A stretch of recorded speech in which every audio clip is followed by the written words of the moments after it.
Na wanasiasa wamepewa changamoto ya kudumisha demokrasia huku taifa likijiandaa kwa uchaguzi mkuu wa mwaka ujao. Wito huo ulitolewa jijini Kisumu wakati wakazi na mashirika ya kiraia walipokongamana kuadhimisha miaka 16 ya katiba ya mwaka 2010. Na jinsi mwanahabari wetu Wycliffe Okech anavyotuarifu, wimbi la vurugu la kisiasa linaloshuhudiwa pia liliangaziwa. Huku Kenya ikiadhimisha miaka 16 tangu kubuniwa na kuanza kutumiwa rasmi kwa katiba mpya ya mwaka 2010, mashirika ya kiraia yamesikitikia kile wanachodai ni kudhoofishwa kwa nafasi ya demokrasia nchini. The bodies which are charged with the implemented constitution to be able to play their part.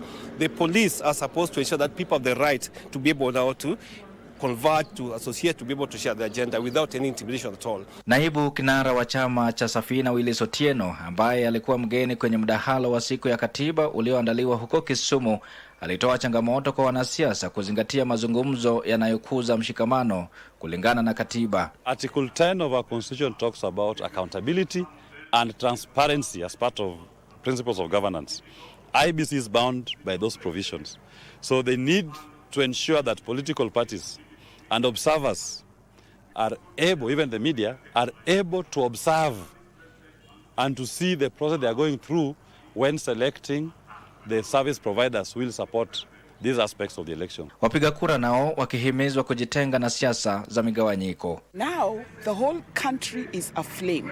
Should we be worried? Absolutely. And I think every single Kenyan needs to start asking tough questions. Na ili kukomesha ukatili wa polisi na ukiukaji wa haki za binadamu, wadau walipendekeza kuundwa kwa bodi za uangalizi katika kila kituo cha polisi. We actually need to completely overhaul the way the police is managed, where they are answerable at the sub-county level to a citizens oversight board.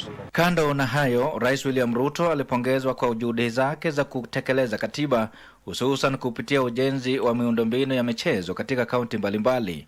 Akizungumza baada ya kukagua ujenzi wa uwanja wa michezo mjini Busia, mkurugenzi wa michezo katika kaunti hiyo Jerry Otuoma alisema uwanja huo utaleta mabadiliko makubwa katika kaunti hiyo. This will open up Busia, this will open up Western, and by large and by it will open up the East Africa sporting fraternity because Busia iko very well located. Nikiripotia runinga ya Channel 1 kutoka kaunti ya Kisumu, mimi ni Wycliffe Okech.